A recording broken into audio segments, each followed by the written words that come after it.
Okay, over to you, Dr. Siri.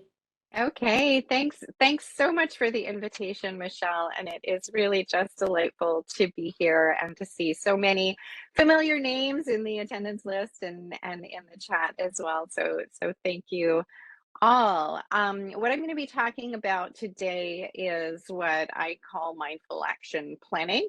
Using the mindful action plan, which was developed by DJ Moran, close to 10 years ago now.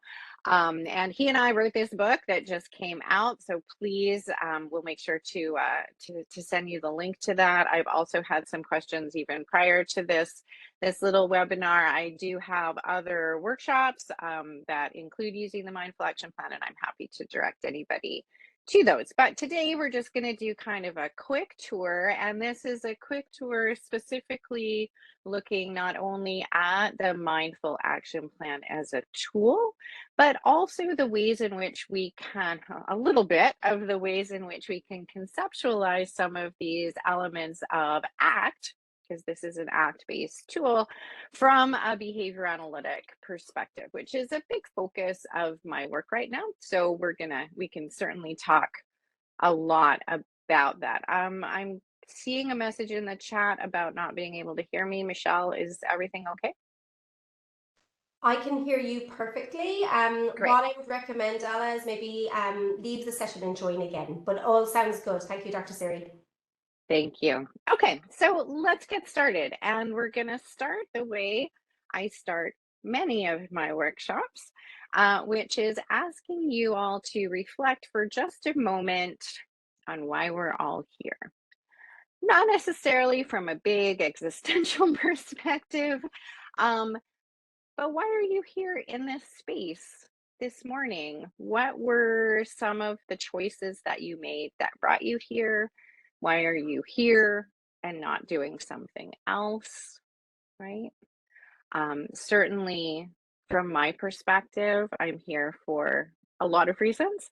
I chose to get up what was for me very early, um, and join you all here today because it's deeply important to me to share this work and to do everything that I can in my work to help people really connect to the things that are meaningful and important to them. It's deeply important to me to work with behavior analysts around issues of self care and burnout and work life balance and all of those things, as well as what you probably mostly know is about me, which is all of my RFT language development stuff. So I made choices leading up to me being here that speak to what's important to me. And I'm guessing that all of you did the same.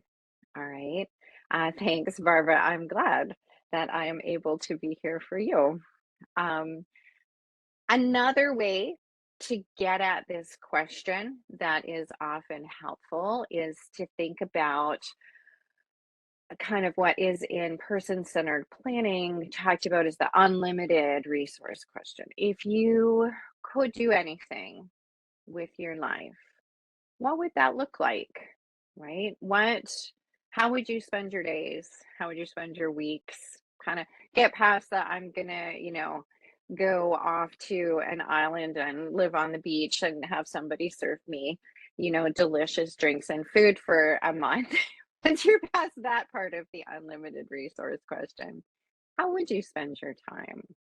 What would feel meaningful and important to you, regardless of whether or not you needed to do it for the money, right? Why is it that you would be doing it? Studying, learning new things, absolutely. All of those things are ways that we spend our time making a difference, getting better to help others. I mean, and these are all things that would be true for you even if you didn't have the job that you currently have, right? So these are the things that speak to what we can talk about from any perspective, behavior analytic and ACT perspective, however, whatever fits for you as your values. And ACT talks about values as being your chosen direction, all right? And so this is kind of the finding your why part of finding your why and finding your way is before we can set goals, which I'm going to talk about in a moment, we need to know what direction we're going. A metaphor that is often used in ACT is of values being a compass, right? A compass that tells you, am I going in the direction that I need and want to be going? Am I spending time with family and friends? Am I sharing what I know? Am I engaged in continuous learning? Am I doing things that I feel like make a difference to others?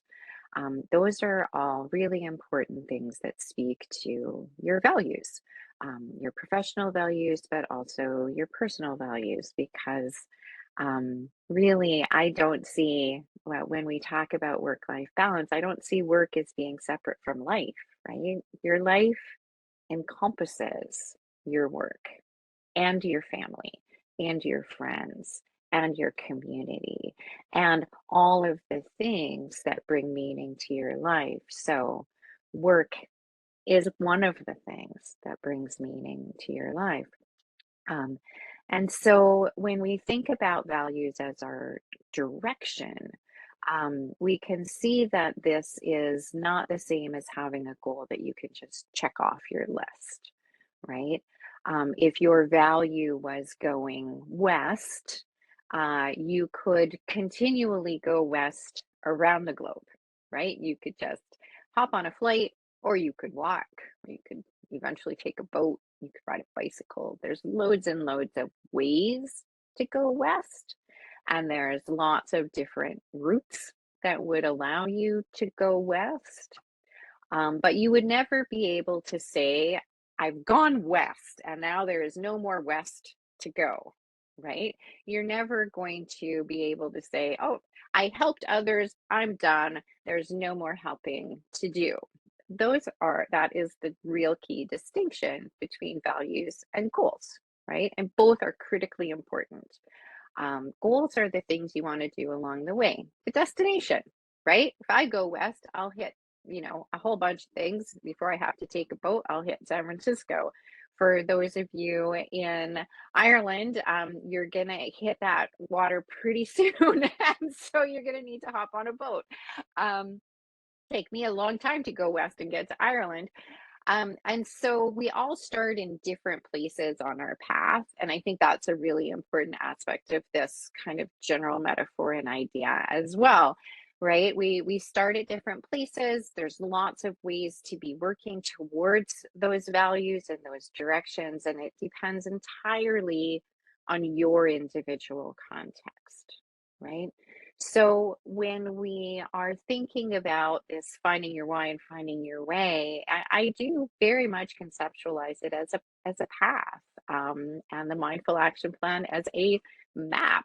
And we kind of went entirely with that metaphor in the book, with it being a map of your journey, right? The map allows you to plan your journey in a way that involves doing what you care about. All right. And so when we center our decisions on, is this decision allowing me to do more of what I care about? To me, that is central to true radical self care, for one thing. And it's central to really being able to connect with meaning and purpose in as much of your life as is possible, including work, including family, including friends, all of those things. And so I think you'll find, and perhaps you have already found, that when you get clear about your reasons for doing something, right, that makes kind of that long term motivation more salient, makes it more obvious, it allows it to have a little bit more stimulus control, if you will.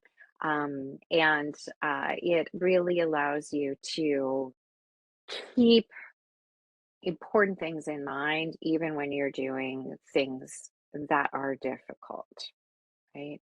And so sometimes that's entirely enough.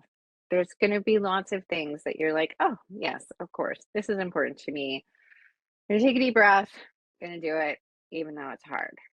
Right. And so, from that perspective, just taking some time to figure out what are the things that are meaningful and important to me, and how does that connect to the things that I'm doing on a day-to-day basis, is enough, right? That's kind of a big push, that allows you to engage in things that are more difficult because you can verbally recognize that they are in the service of this long-term, essentially a long-term overarching reinforcer for you. And we'll talk just a little bit about that as well.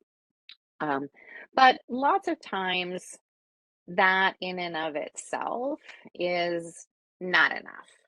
And that's really what the rest of the mindful action plan is about, and what ACT is about. What makes it not enough to just say, oh, Barbara. Okay, I'm going to just kind of start over again there, Kelly. I'm going to switch on back. Code is blue.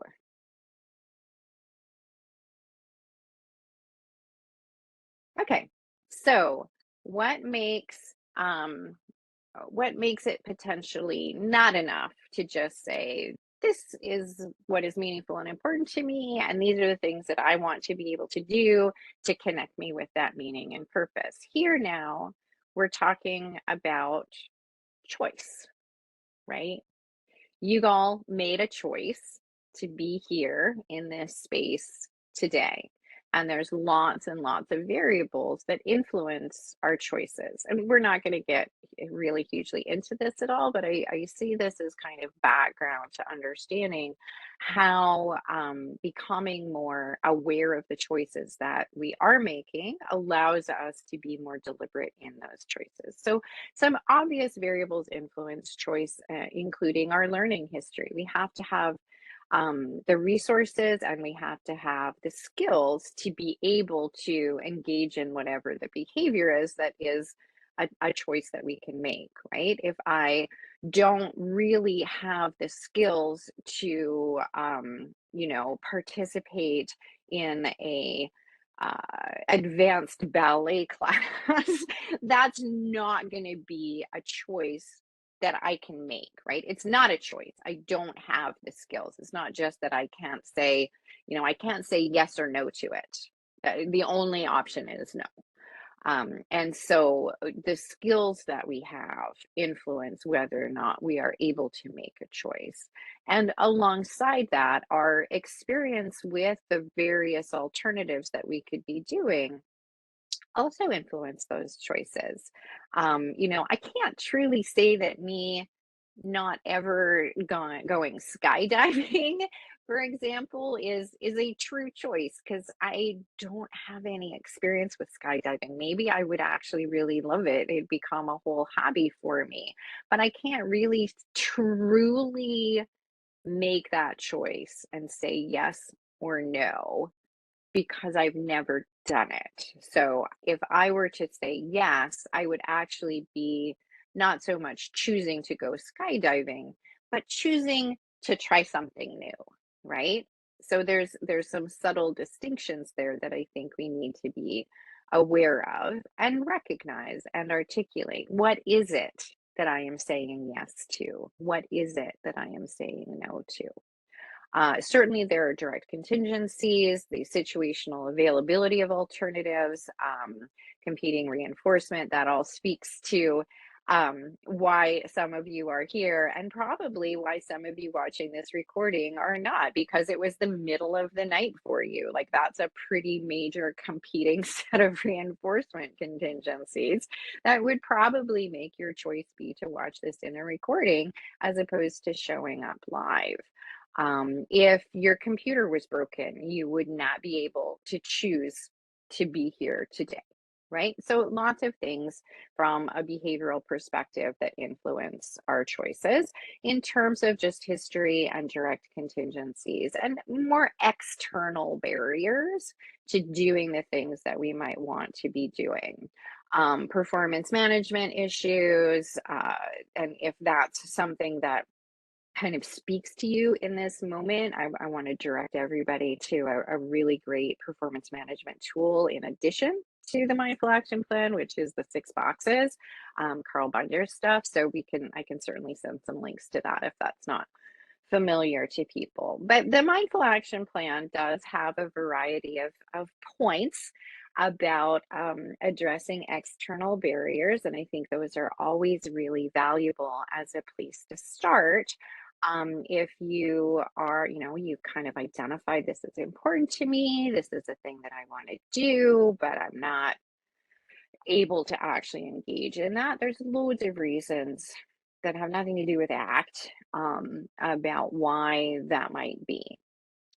And so you want to make sure that you've got those resources and skills, performance management strategies like announcing your commitments and having an accountability partner and kind of creating a little bit of a behavioral contract for yourself.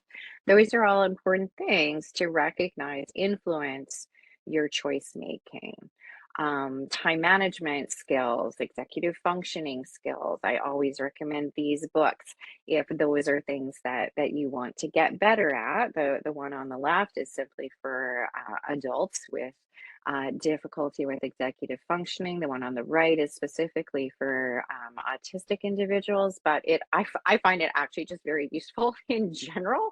And so those are things that you might want to take a look at. So the things that get in the way of doing what we care about can be simply direct contingencies, competing contingencies, skill deficits, and just general things that we can kind of just give a boost to with performance management.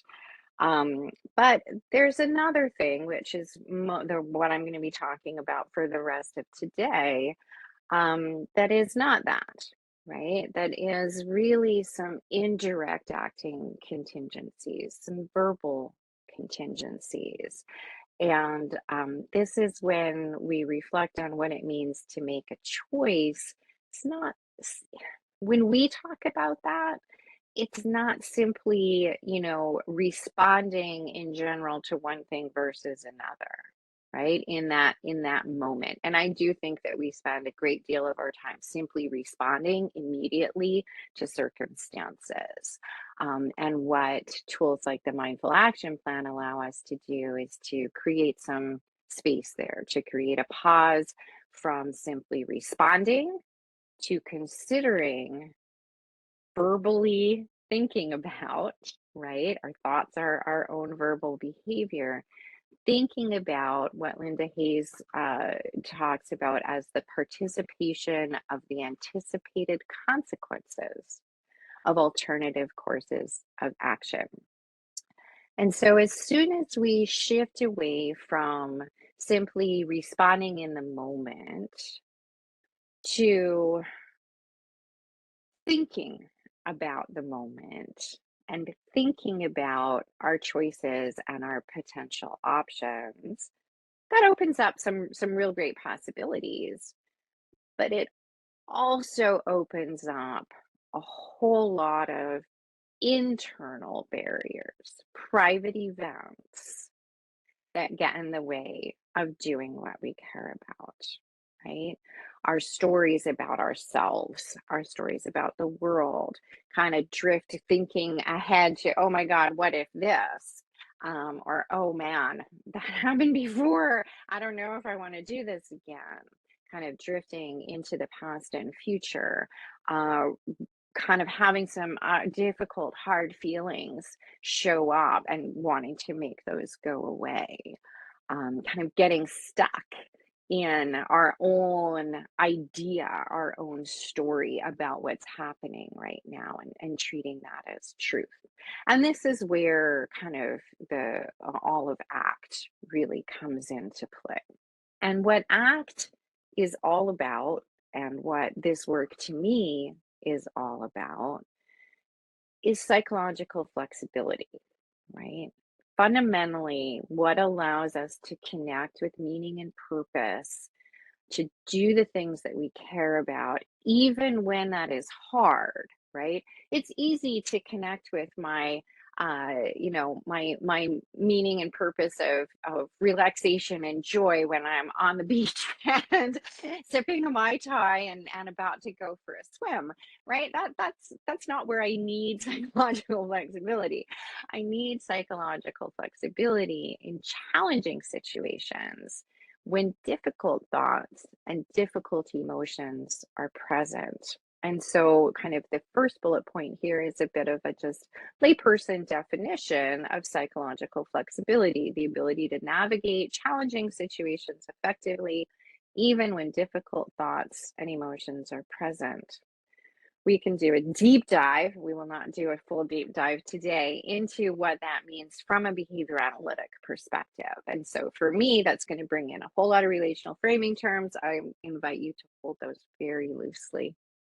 You do not need to understand all of these terms right now, today, in this moment, to be able to understand what I'm talking about. But I offer this to you as a way to more technically, behavior analytically understand kind of what all of ACT and what we as behavior analysts can be doing from an ACT informed perspective in our work and in our lives. And so this definition is from the book that just came out, not the Mindful Action Plan book, but the Understanding RFT book that I just wrote with Evelyn Gould and Julia Fiebig, in which we define psychological flexibility as hierarchically framing your own behavior and values in relation to the deictic I, saying, I contain the things that I do, the things that are important to me, deriving rules related to valuing. All right, I can see in this moment, this is the thing that is important to me.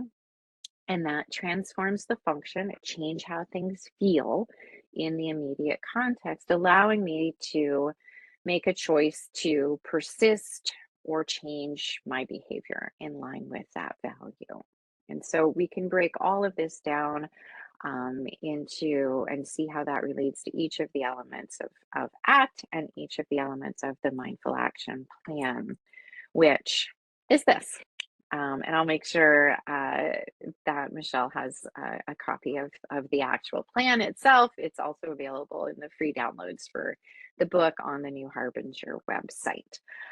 So this is the Mindful Action Plan. It is literally a checklist. It is literally a single page checklist. I'm a huge fan of checklists. When I saw this from DJ, I was like, holy cow, this has answered all of my wishes to have a checklist for what it is that I need to be doing in my life. You can see that it is absolutely and literally centered on behavior, right? What is it that I want and need to be doing? And it is deliberately connecting that to values. So it is all about doing what I care about. So we're going to go through each of these elements right now. So the first element here, the mindful action plan suggests to us, invites us to notice if you are being influenced by any unhelpful self-descriptions. Let go of any problematic thoughts that you are believing about yourself. So if you have things on your to-do list that aren't getting done, you might take a moment to just think about what shows up for me when I am saying, oh, I don't want to do that thing, or just not doing it, right? Are you getting caught up in any story about who you are, what you can or cannot do, perhaps even what it means to you to be a good behavior analyst or a good partner, or to be just good at whatever it is that is your role in life. This reminder allows us to kind of step outside of that role a little bit, right? And ACT talks about this as self as context, being able to take some flexible perspective taking about ourselves, about being able to expand our idea of who I am and what I can do and what is important to me. Right? And so we can see that this relates to this first part of that definition of psychological flexibility, hierarchically framing ourselves, kind of the content of our experiences, our roles, how we're feeling in this moment, as being the container of all that we experience and do. And so, an exercise that you might do as a little bit of homework, and this is a short workshop, so I'm going to give you lots of homework as opposed to kind of taking the time now to do some of these, is to simply put this phrase at the top of a piece of paper, I am, and see what flows from that. I am tired. I am a behavior analyst. I am a mom. I'm feeling overwhelmed. I'm feeling excited. I'm feeling happy. I am worried about the rest of my day. I am looking forward to something that I'm doing tonight. I am a sister. I am a partner. I am a dad.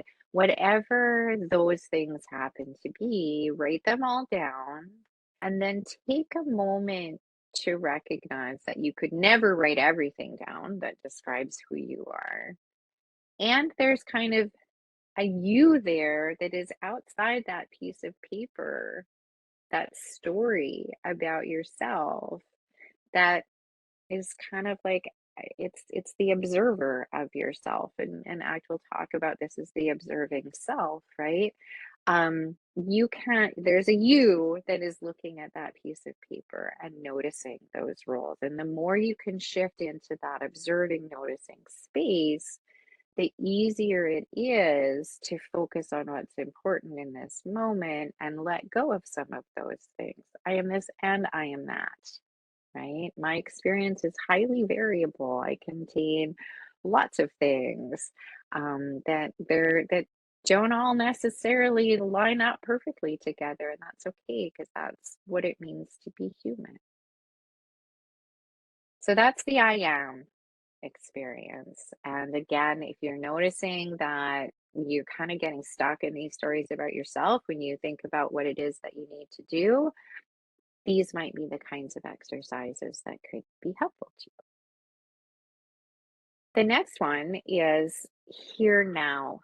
And I said earlier, kind of this idea of getting caught up in time travel and thinking about the past and the future. Here now relates to what in ACT is called kind of contact with the present moment or present moment mindfulness. And you may have some kind of mindfulness practice, which includes prayer, includes all kinds of other things, yoga, meditation, includes many, many, many ways of simply becoming more aware of what is here and now.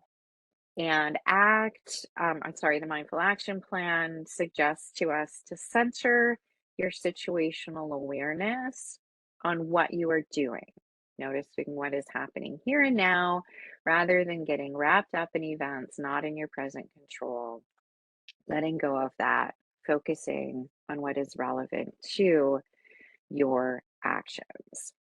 And so there are many, many ways that if what's kind of getting you caught up is distraction, right? If you start to do something and you just get totally distracted by something else, you might want to engage in some mindfulness practices before you sit down to do that. Or you might use those practices to gently kind of refocus yourself onto what it is that you need to be doing in this moment. And so we're going to do a little brief exercise around that. I'm going to just stop my share for a moment because I'm going to pull that up in a different format so it's a little bit easier for me to control. So take a moment, notice your feet on the floor, yourself sitting in your seat. listen to what's around you, and then we're going to do an exercise. So give me 1 second.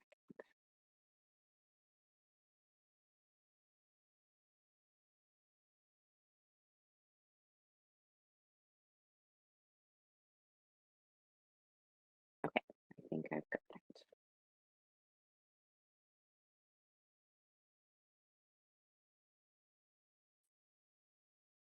All right, so we're going to listen to, actually, I'm going to just do one thing here. I probably messed up a little bit. Can you guys still, let me just make sure we can still see that. Nope, hold on. Put that back. Sorry, I forgot I need to do this so that I can make sure we're playing at volume. So you're kind of seeing you're seeing all the behind the scenes things right now. All right, so we're gonna listen to this piece of music, which is not any sort of magical piece of music. It is, it's in fact a Thievery Corporation song from probably the 90s. I don't even know when it was. You can do this with absolutely anything. You can do this with the sound that you're hearing in your own environment. But what we're going to do is listen to this piece of music and practice paying attention to just one element of it. All right. So this piece of music includes a percussion line, drums. And so as that comes in, I want you to just maintain your focus on that percussion element. You'll hear lots of other stuff happening in it. Gently bring your focus back to that percussion element. This is much like kind of focusing on your breath, which is a fairly common mindfulness practice, but I found that it's actually quite a bit easier for a lot of people, unless you're a drummer, and then it is more difficult. So take a moment now, just kind of get yourself sitting comfortably, close your eyes, and this is going to be about 2 minutes.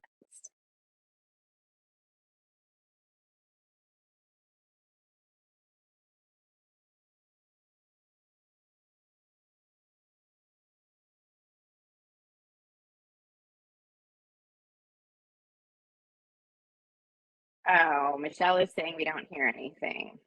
All right, hold on. That's unfortunate. Can we just test this, Michelle?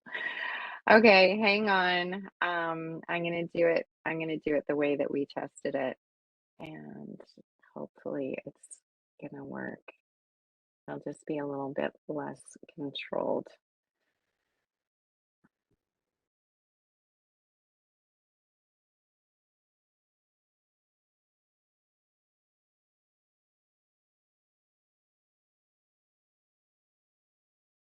Sorry, now I have to put everything back.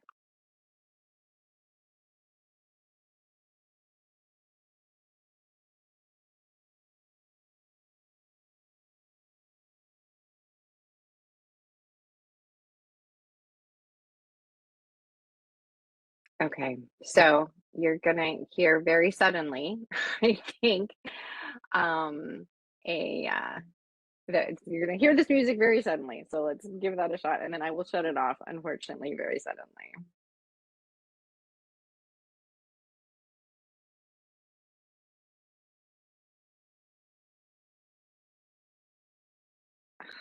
Okay. All right. Well, still not hearing. Michelle, we heard this before, right? It's just come through, Siri. All Just right. now. So that's, can you actually hear it now? Yes, we can hear it now. Okay. Yes. So I think what's happening is the switch back and forth between my headset and the computer. So I'm gonna leave it like this, and we're gonna hear it now.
Okay, sorry for the abruptness of, oh, what happened? Oh, there we are. All right, sorry.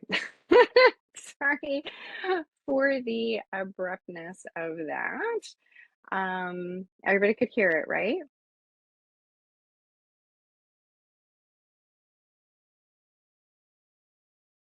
Okay, now I'm worried that you're not hearing me. Yes? Everything's good? Okay. So, Everything's good, Dr. Sari.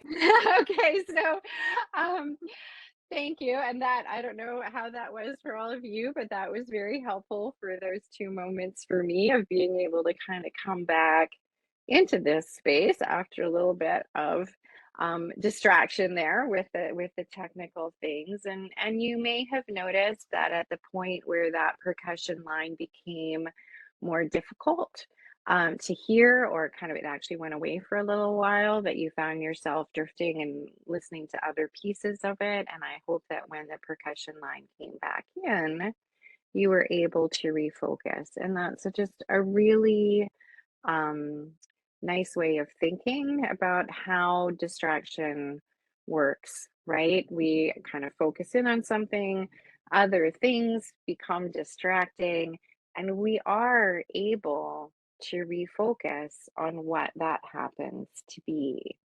And so I'm going to talk just a little bit more about that in a moment. All right. So we've got about 15 minutes left. I want to kind of work through the a couple of other things here, but also alert you to the fact that what you just engaged in was a behavior, right? Attending, being mindful is a behavior. We used our own language. I gave you some rules. Pay attention to the percussion line. To increase the salience of that percussion line and to decrease salience of everything else that was in the environment. If I had asked you to center your focus on your breathing, that you would have the salience of your internal physiological proprioceptive environment would have become more salient. What we're trying to do with our languaging here is direct our focus to particular stimuli so that those stimuli can exert control over our behavior. And what we're doing with mindfulness is ensuring or attempting to ensure that the current present moment physical environment is what is exerting stimulus control, as opposed to our own private verbal behavior about not here and not now, right? What's in the past, what's in the future, what might be going on somewhere else in this actual moment. So these kinds of exercises allow us to create some space to actually notice what is most important right here and right now, and to derive those rules related to what's important, to derive rules related to valuing. The third of these kind of four major ACT components is acceptance or accepting. You can think about it in it. What gets in the way here is when something difficult shows up emotionally and you just don't want to do it. I don't want to do this thing because if I'm doing this thing, I'm going to feel anxious or scared or sad or whatever it is. All of these very, very natural emotions. These are not bad things to feel. They're just unpleasant and heavy, right? They're heavy to carry, but they are a totally normal and natural part of our existence. And so acceptance is about making space for that. Allowing yourself to acknowledge what you are feeling without trying to control it. And so there's many different exercises within ACT that allow us to kind of get better at that. But the bottom line is that we need to be willing to have some hard feelings when we're moving forward with actions that are valuable and important to us. And we can operationally define acceptance as well as kind of shifting the function of a stimulus that is going to evoke avoidance behavior to one that is going to evoke approach, right? Languaging in a way that produces more flexible stimulus control, that adds more reinforcement, particularly valuing, and transforms the function of those experiences. So, a simple example, I have in the past worked a great deal with students who are trying to pass the BACB exam, and even the sight of their textbook, even the sight of the white book just makes them go, "Wha-" right? It's like all these feelings show up. And so we have to do some work around like you're going to have those feelings and you can still open your textbook, right? Because passing this exam is important to you as a goal, but more importantly, the reason you want to pass the exam is to be able to engage in those valued behaviors, to continue moving in that valued direction of helping people, making a difference in the world. Can you hold on to that idea that opening this textbook that is bringing you lots of fear is also helping you get closer to that? And so being able to have these two feelings at the same time is a part of acceptance and willingness. The fourth aspect of this is around noticing, or in ACT, that might be fusion and diffusion. If what's getting in the way of you doing what you care about are some pretty strong rules about what you should or shouldn't do, and having the idea that this is kind of true. Fusion is all about treating words as if they are some immutable, permanent truth, as opposed to being just words, right? They're just words. Just because it's printed on a page doesn't mean that it is true. And noticing is about observing that, observing our thoughts, recognizing that they are simply words that don't have to have power over our behavior. They don't have to be rules that we follow. And so I'm going to do just a really super quick exercise with all of you. I'm guessing that you have some kind of writing implement in front of you, a pen. And together, we're going to kind of say repeatedly, while doing the opposite of this rule, I cannot pick up the pen. So we're going to say, I cannot pick up the pen. I cannot pick up the pen. And we're all going to actually pick up the pen. So I cannot pick up the pen. I cannot pick up the pen. I cannot pick up the pen. I cannot pick up the pen. I cannot pick up the pen. So if you did that with me, you just broke your own rule. You behaved in a way that was opposite to what your brain, your own verbal behavior was telling you. And I've had people in these workshops like actually have a really hard time with that. It is real to be a rule follower and to do the things that we're supposed to be doing and to, to not break rules. And that was a very small, kind of silly rule. Um, but it can still be hard to break. And so if you notice that you are kind of finding barriers in doing what you care about because you feel like you should, it's not okay to want to do that, or you shouldn't do it that way, or if I were really a good behavior analyst, I would do it this way, not that way, but that doesn't feel right. Um, Take a moment and step back and notice that, right? Notice what rules that you have about your practice, about, or just simply about your way of being in the world are helpful, um, and get you farther down that value directed path, and which ones are not helpful. And if you're finding yourself really stuck here, then these diffusion kinds of exercises might be really important and valuable for you. We can define diffusion as a process in which well-established verbal stimulus transformations are disrupted. So that means a rule, right? This is a rule about how something should feel or be or do, and those are disrupted by changing the context that controls that. So whether that's doing things like engaging in an action that is the opposite of that, repeating words over and over and over again, singing them to yourself. All of those are some classic ways of learning to take more of an observer stance on those thoughts and be able to see what is helpful and unhelpful to you. And so fundamentally, doing what I care about is where we started, right? And so we've gone through kind of all the elements of this definition of psychological flexibility. And then the primary point of that is to be able to persist in or change your behavior in accordance with all of that. And so that's what you always want to center your idea of, essentially your own progress, or if you're working with families and helping parents, working with your own staff, helping your staff with things that are difficult, you're always focused on this.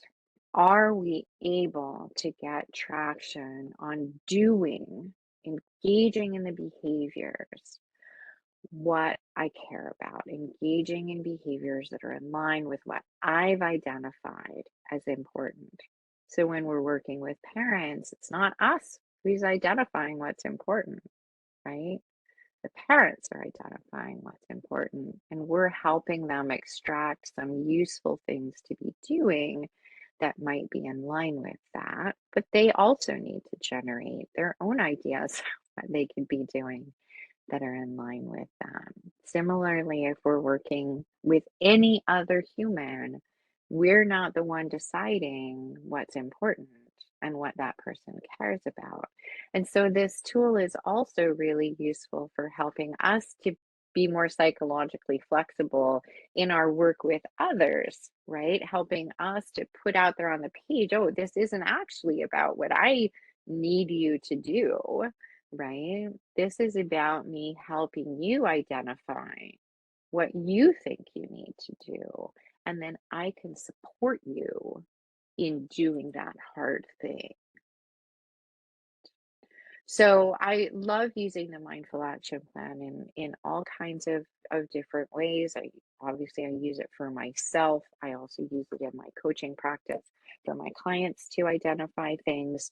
And I have used it with parents. I have used just the framework more casually, right? Kind of just keeping these ideas in mind and listening for function when I'm working with parents. Oh, is this an avoidance behavior? How is this functioning to organize this person's environment, other people in this environment? How is it influencing me? I can notice myself and say, oh, I think this is functioning in this particular way. Maybe we need to address it from this other perspective, right? So it's a tool that is highly flexible and that gives us a way of looking at kind of the two major points of ACT, one of which is this idea of committed values directed action, and the other of which is mindfulness, right? Present moment awareness, noticing and untangling from internal barriers, and strengthening a flexible sense of self. Those are all things that we can be doing to help become more psychologically flexible in this way, and therefore engage in more values-based actions by defining our values, mindfully engaging in those actions that are connected to them, and using values as a guide to develop our goals, develop our to-do list, reflect on, am I doing the things that are actually important to me? Is there a way for me to connect what I'm doing to what's important to me? And so on and so forth.